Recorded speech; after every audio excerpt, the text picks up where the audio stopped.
Jagtial rural police station పరిధిలో గల చెల్గిల్ గ్రామంలో గంజాయి సరఫరా చేస్తున్న తాటిపాముల వంశీ మొండే అనిల్ ను అరెస్టు చేసినట్టు Jagtial DSP Purushottam Reddy rural police station పరిధిలో విలేకరుల సమావేశంలో తెలియజేశారు. మూడో నిందితుడైన దేవకోట కుషాల్ ను తిప్పనపేట సమీపంలోని రాజీవ్ చౌక్ వద్ద అరెస్టు చేసినట్లు పేర్కొన్నారు. ఇంకో నిందితుడు ఒడిశా రాష్ట్రానికి చెందిన అనుపాల రాజారాం ఫరారైనట్టు నిందితుల నుండి 1675 గ్రాముల గంజాయి స్వాధీనం చేసుకున్నట్లు తెలిపారు. గతంలో తాటిపాముల వంశీపై ఒడిశా రాష్ట్రంలో కలిమెల పోలీస్ స్టేషన్ లో కేసు నమోదు అవగా మొండే అనిల్ పై ఉట్నూరు పోలీస్ స్టేషన్, సారంగాపూర్ మరియు జగిత్యాల రూరల్ పోలీస్ స్టేషన్ పరిధిలో కేసులు నమోదయ్యాయని, వీరి అరెస్టులో కీలక పాత్ర పోషించిన ఎస్ఐ ఉమాసాగర్ సిబ్బందిని డీఎస్పీ పురుషోత్తం రెడ్డి అభినందించారు.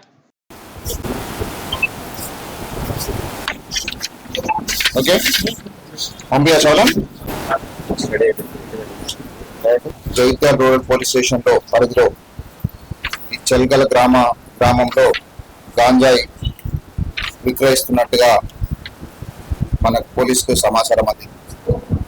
వెంటనే పోలీసు వారు రెవెన్యూ ఆఫీషియల్స్ ని తీసుకొని అక్కడ చెల్గల్ గ్రామంలో మాటువేయగా అడగ ఇద్దరు వ్యక్తులు కనిపించారు. వీళ్ళు గాంజాయి ఒకరి నుంచి ఎవరు ఎక్స్చేంజ్ కాగా rural police station SI Shri Umasagar మరియు సిబ్బంది ఒకటి గంజాయిని పట్టుకోవడం జరిగింది. రెవెన్యూ వారి ఆధ్వర్యంలో దాన్ని చెక్ చేయగా అట్టి గంజాయి 1675 గ్రాములుగా తెలిసింది. సో దాన్ని అట్టి వ్యక్తిని రెవెన్యూ అధికారుల సమక్షంలో విచారించగా ఆ యొక్క ముగ్గురు వ్యక్తులు, మొదటివాడు తాటిపాముల వంశీ, ఇతను చెల్గల్ గ్రామంలో ఉంటాడు. ఈయన ఇదివరకు కూడా మనకు ఈ యొక్క గాంజాయి కేసులో అరెస్ట్ కావడం జరిగింది. ఇతను ఇదివరకు ఒరిస్సాలోని మల్కన్గిరి పోలీస్ స్టేషన్ పరిధిలో గాంజా అమ్ముతుండగా అక్కడ పట్టుకుని జైలుకు పంపడం జరిగింది. అటు జైల్లో పరిచయమైనటువంటి నిందితులతో కలిసి మళ్ళీ ఈ గాంజా వ్యాపారం మళ్ళీ చేయడం మొదలుపెట్టాడు. అట్టి కేసులో మళ్ళా కోర్టుకు హాజరు కావడానికి అని చెప్పి మళ్ళా ఒరిస్సా రాష్ట్రంలోని మల్కాజ్గిరికి వెళ్ళి అక్కడ గాంజా కొనుక్కోవడం జరిగింది. అతని గాంజా కొనుక్కోవడానికి అతని మిత్రుడైనటువంటి ఈ తాటిపాముల వంశీకి మండే అనిల్ 4500 రూపాయలు ఫోన్ పే ద్వారా పంపించాడు.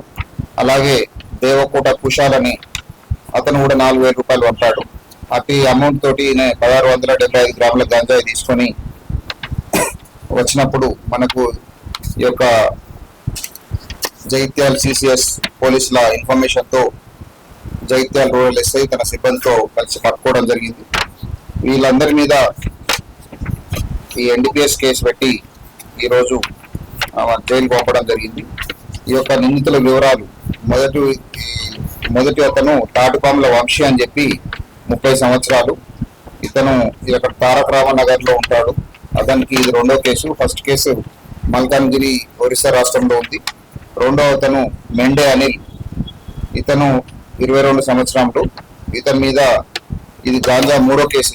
ఇది కాకుండా వేరే కొట్లాడుకున్న కేసు కూడా ఉన్నది. అట్లే దేవకోట కుషాల్, ఈయన ఎలియాస్ గున్ని కుషాల్ అంటారు. ఇతను కృష్ణానగర్ జైత్యాల వాస్తవ్యుడు. ఇది ఇతని మీద ఫస్ట్ కేసు. అలాగే మల్కన్గిరిలో అమ్మినటువంటి అనుపాల రాజారాం, అతను యాక్చువల్లీ ఇది ఆయన మీద కూడా గాంజా కేసు మల్కన్గిరిలో ఒరిస్సాలో ఉంది. ఆయన జైలు ఉన్నప్పుడు ఈయన జైల్లో పరిచయం అయింది. సో ఆయనకు డబ్బులు ఇచ్చి కొనుక్కోవడం జరిగింది. ఈ కేసులో మనం 1675 గ్రాముల గాంజాయి, 2 మొబైల్ ఫోన్స్ స్వాధీనం చేసుకున్నాం.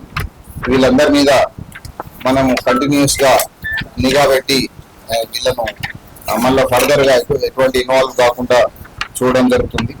ఈ యొక్క కేసులో ఈ సిసిఎస్ ఇన్స్పెక్టర్ శ్రీనివాస్ గారు, సిసిఎస్ ఎస్ఐ రాజు, సిసిఎస్ కానిస్టేబుల్ సాజిద్ మరియు రూరల్ ఎస్ఐ ఉమాసాగర్, ఆయన సిబ్బంది ఏ మోహన్, ఎస్ రమేష్, ఎన్ శ్రీనివాస్, కిరణ్ కుమార్, సురేష్, అఫ్రోజ్ మరియు మలయాళ ఇన్స్పెక్టర్ గారు దీన్ని దగ్గరుండి పర్యవేక్షించినారు.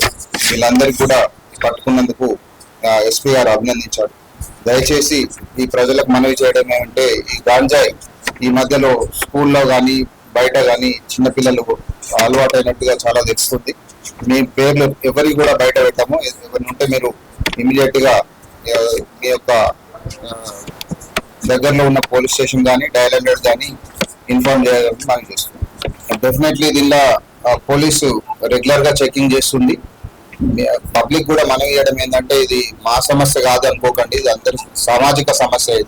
దీనిలో చాలా మంది బాధితులు ఉంటారు. ఎవరైతే గాంజాయి సేవిస్తున్నారో గాంజాయి అమ్ముతున్న వాళ్ళే కాకుండా ఆ అమాయకులను కూడా దీనిలో బలి కావాల్సి ఉంటుంది, బలి అవుతారు. కాబట్టి దయచేసి పోలీసు వారికి ఇన్ఫార్మ్ చేయండి. మీరు కోర్టుకు కానీ సాక్ష్యంగా కూడా పెట్టడం దీనిలో మేము అది వరకే మాటిస్తున్నాము. మీ పేరు కూడా బయటకు రాదు. మీరందరూ కోఆపరేట్ చేస్తే డెఫినెట్లీ దీన్ని మనం ఎదుర్కోగలం.